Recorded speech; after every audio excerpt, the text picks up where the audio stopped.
El 7 de octubre se celebran las elecciones presidenciales en Brasil.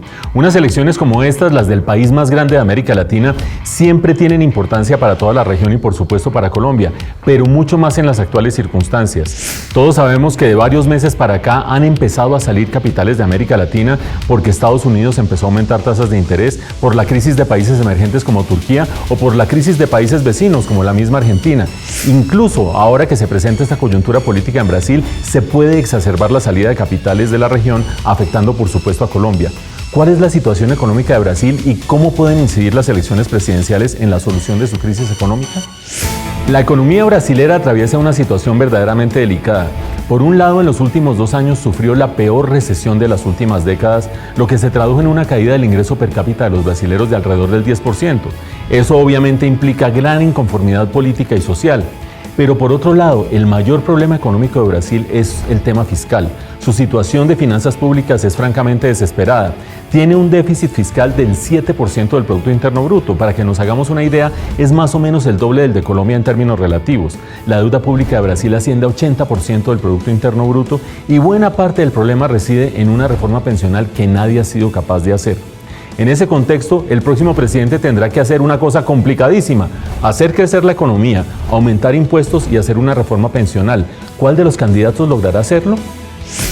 De los varios candidatos que se han presentado para la primera vuelta, la del 7 de octubre en el Brasil, hay 2 que son los más opcionados para pasar a la segunda vuelta. Por una parte, Jair Bolsonaro, un candidato de ultraderecha populista parecido en cierta forma a Donald Trump y que estuvo en la primera plana de los periódicos en días pasados porque fue apuñalado en un atentado. Por otra parte, el candidato Fernando Haddad, que es el candidato de Lula da Silva. Ustedes recordarán que Lula da Silva no puede presentarse a estas elecciones por decisión de la Corte Suprema de Justicia. Es el candidato Fernando Haddad del Partido de los Trabajadores. Son los que probablemente pasen a la segunda vuelta.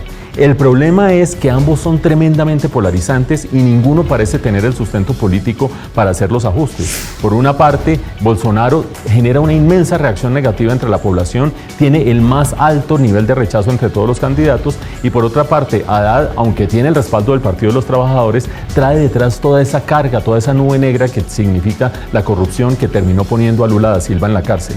Con los 2 candidatos que van a segunda vuelta en una situación tan compleja, probablemente no encuentren el sustento político de primerazo para poder hacer las reformas. Tendrán que hacer alianzas, tendrán que hacer algún tipo de confabulaciones que hasta el momento no son visibles en el panorama político brasileño. En las próximas semanas hay que tener los ojos muy abiertos para ver qué sucede con la salida de capitales de América Latina, de Colombia y por supuesto su efecto sobre la tasa de cambio en Colombia. Lo que más nos conviene para tener estabilidad externa desde la perspectiva de las elecciones en Brasil es que termine ganando un candidato que por orientación ideológica, pero además por respaldo de la población y por control del Congreso, pueda pasar la reforma pensional que tanto necesita Brasil y pueda cuadrar las finanzas públicas. ¿Será verdad tanta belleza? Amanecerá y veremos.